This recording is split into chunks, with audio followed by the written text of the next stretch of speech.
Just about every deck in Magic has to run lands in order to cast their spells. Some lands are really good, and some not so much. So today we're going to go over some of the worst lands in the entire game. Starting off at number 10, we have Lava Tubes. This is a land that you can tap to add 1 black or 1 red, and add a depletion counter on Lava Tubes. Lava Tubes also has the abilities where it doesn't untap at the start of your turn if it has a depletion counter on it, and at the start of your upkeep you can remove a depletion counter from it. So basically, Lava Tubes is a dual land you can use once every other turn. Color fixing is a big deal in Magic, but there are costs that are too high to pay for simple color fixing. Compare that to Blood Crypt, a land that you have to pay 2 life for, or it enters the battlefield tapped. People will almost always pay 2 life because entering tapped means that you basically lose 1 mana for the turn. People would rather play basic lands over lands that enter tapped because losing 1 mana is just too bad. Lava Tubes is far worse than lands that just enter tapped, because while a land entering tap means you lose 1 mana, staying tapped after you use it every turn means it loses you more and more mana as the game continues. Lava Tubes is a member of Cycle of Lands from Ice Age that all work the same way, and they're all equally bad. In almost all situations, you're far better off playing a simple basic land over Lava Tubes, something that will be true of every land on this list. And at number 9, we have Teferi's Isle. This is a land that can tap to add 2 blue and enter the battlefield tapped, but it also has phasing. Phasing is an old keyword where at the beginning of your untap step, all of the cards with phasing phase out, which means they're treated as if they don't exist, and all the cards that are phased out phase in. How Isle works is that the turn you play it, it comes in tapped and you can't use it. On the turn after that, it phases out and you still can't use it. Then on the 3rd turn since you played it, it will phase back in and untapped. So 2 turns after you played the card, you can finally use it for mana. This is one of the slowest lands I've ever seen. While you do get 1 extra mana whenever you tap the Isle, you lose 2 mana on the turns when you can't tap it, meaning you're still 1 mana behind. Now on the turns where Teferi's Isle is in play, it does give you extra mana, so you can cast something a little early, but if you really want a land to store mana for 1 turn to the next, you can simply use a storage land like Calciform Pools. These lands allow you to pay 1 and tap them to put a charge counter on them, and you can pay 1 and remove any number of charge counters to add that much mana, and they can be tapped for 1. The reason these storage lands are so much better than Teferi's Isle is that you get to choose when to spend the mana on their abilities, whereas Teferi's Isle decides for you. Really, the lack of control is what makes Teferi's Isle such a bad card. And at number 8, we have City of Shadows. This is a land that you can tap and exile the creature you control to put a storage counter on it, and you can tap it to add 1 colorless mana for each storage counter on the city. Now, lands that can tap for multiple mana are usually really strong, so it makes sense that they'd put this kind of downside on a card like this. The problem is that it's way too hard to get counters on City of Shadows. Not only do you have to exile your own creatures to do it, meaning you lose cards, you have to pay the mana for those creatures to put them on the field in the first place.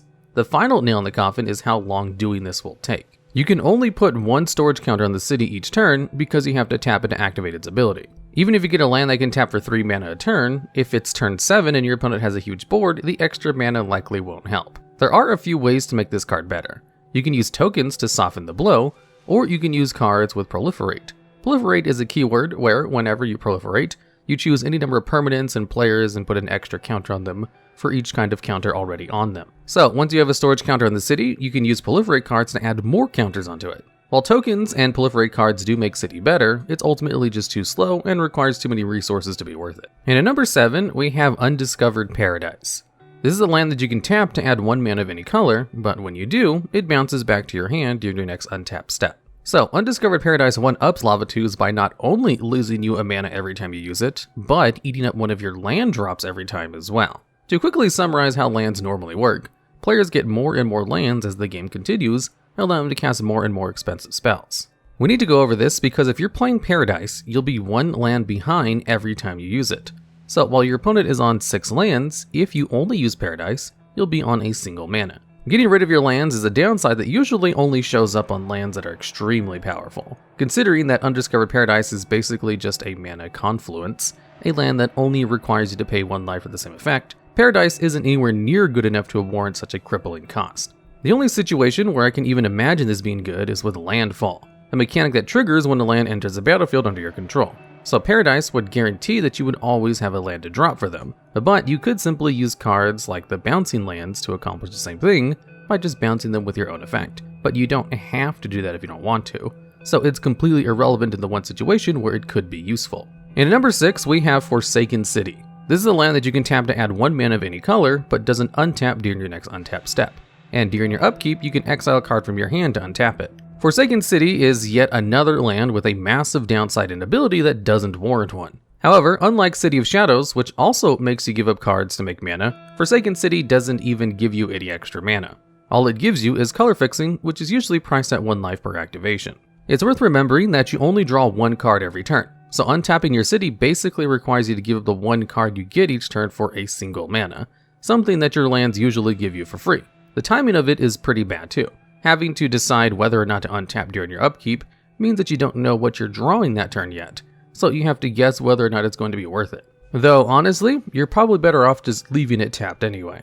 And at number 5, we have Rainbow Vale. This is a land you can tap to add 1 mana of any color, and an opponent gains control of it at the beginning of the next end step. Vale's downside of giving itself to your opponent is extremely bad. The card basically ramps your opponent for free. We've already talked about how losing 1 mana is bad, but giving your opponent extra resources is often even worse than simply just paying a large cost. Your opponent can use the extra mana to burst you down even faster, or use it to turbo out their combos. Alternatively, your opponent can simply choose to not activate the Vale at all, which means you permanently lose control of it. Getting to use a land once and then losing it forever is pretty bad. Undiscovered Paradise is a bad card because it only gives you 1 mana after eating up a whole land drop. If your opponent just keeps the value, your Vale essentially did the same thing, but you didn't even have the land in hand to play again, and maybe to pitch to a card's effect. Worst of all, your opponent is the one who gets to choose. What they'll likely do is simply keep the Vale until they can kill you, and then they'll use it to play out their win condition. So at the end of the day, what Vale does is take up your land drop, give you 1 mana, and then help your opponent win the game. And at number 4, we have Oasis. This is a land that you can tap to prevent the next 1 damage that would be dealt to a creature this turn. Now, you may notice that this land doesn't have any basic land types or any abilities that let it tap for mana. That means that Oasis can't be tapped for mana at all. There used to actually be quite a few of these lands that couldn't tap for mana. These lands are of varying quality, but generally need to be very strong to see any play. The 2 strongest lands that can't tap for mana are Dark Depths and the Tabernacle of Pendrell Vale.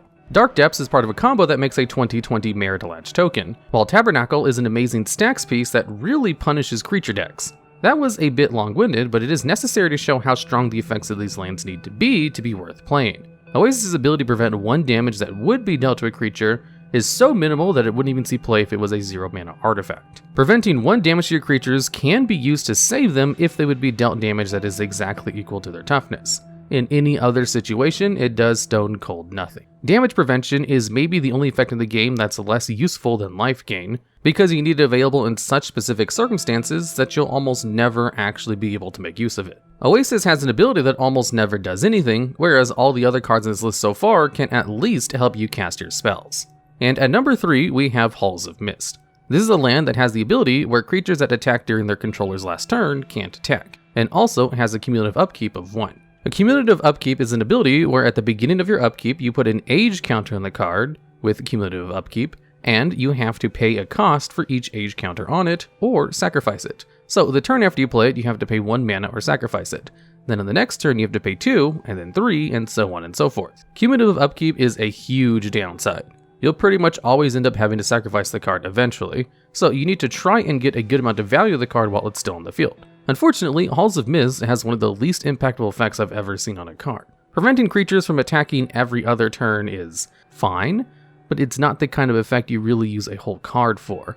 It will help prevent some damage, but it's often better to just try and actually remove the creatures. Even worse, the cumulative upkeep cost means that you'll have to be pumping a ton of mana into it if you want to keep it around. Halls of Mist has a combination of an effect that doesn't impact the game very much, and a cost that means it needs to impact the game as soon as possible. And as bad as that is, it can still theoretically help you out, which is more than can realistically said about the number 2 spot on this list. And at number 2, we have Unholy Citadel. This is a land that gives all of your black legendary creatures bans with other legends. This land is actually a member of a cycle, 1 for each color. But like with lava tubes, all the members of the cycle are equally bad. Banding is a really old keyword, appearing in the first set of Magic, that wizards gave up on very quickly as soon as they realized it was both very complicated and not very good. What Bands with Legends does is allow any number of legendary creatures you control to attack as a band, as long as one of them has Bands with Legends. And if they attack as a band or block as a band, you choose which creature your opponent assigns damage to first rather than them. And this is a hilariously bad effect. First off, If your creature attacks as a ban, then they're blocked as a ban, meaning if you attack with 3 creatures as a band, your opponent only has to block with 1 creature to block all of them. This makes bands of creatures worse at dealing damage to your opponent than creatures attacking alone, which isn't very good considering that dealing damage is the point of attacking. Banding is better on defense, but it's still not very valuable there. Choosing which creature your opponent damages first rarely matters. For example, let's say your opponent attacks you with a 2/2, and you have a 1/1 and a 3/3, both of which block the 2/2. In this situation, you could use banding to have the damage from your opponent's creature hit only your 3/3, so your 1/1 survives. The issue is that blocking with the 1/1 was completely unnecessary here. There are very few situations where the stat line of your creatures line up in such a way that banding is useful, and essentially none where your opponent will attack into your board state. So Unholy Citadel and its ilk are usually simply blank cards, but the top on this list has them beat out only by being an active liability. And at number 1, we have Sorrow's Path. This is a land that has the ability where you can tap it to choose 2 of your opponent's blocking creatures. And if they could block all the creatures the other was blocking, they each swap which creatures they're blocking with each other. It also has the ability where, whenever it becomes tapped, it deals 2 damage to you and each of your creatures. The ability to switch which creatures your opponent is blocking is maybe the single least useful effect in the game outside of effects that are actively harmful to you. First off, multiple creatures attacking and being blocked isn't all that common. A lot of the time when boards get gumped up, players simply don't attack, as doing so will just result in the creatures dying. The restrictions on the effect certainly don't help, but I think what really makes this effect phenomenally useless is the fact that your opponent can see it coming. You have to have Sorrow's Path on the field before you can activate it, so your opponent knows it's there and will simply not block in a way where Path's effect will be detrimental. So Sorrow's Path activated ability is almost entirely useless, but for some reason there's more text on the card. Wizards apparently thought this effect was so strong that it needed a downside where every time you use it, Path deals 2 damage to you and each of your creatures. This downside makes the already useless ability even more niche, as your creatures taking damage means that it's even less likely to result in a favorable block. But it gets even worse, as the ability to deal damage to yourself and your creatures triggers whenever it becomes tapped for any reason, meaning that your opponent can tap it themselves with a card like Twindle to trigger its downside on their own. The best way to use Sorrow's Path is to use Donate to give it to your opponent and then use a card like Icy Manipulator to tap it yourself to trigger its downside. And even then, it's not a very good donate target in comparison to Illusions of Grandeur or Demonic Pact, meaning that the card isn't even good at being bad. Sorrow's Path is easily the worst land in the entire game, possibly one of the worst cards in the game, period. Alright, and that's the list. Are there any other awful lands you think we missed? Any ideas for future videos just like this one? If so, go ahead and leave them down in the comments below.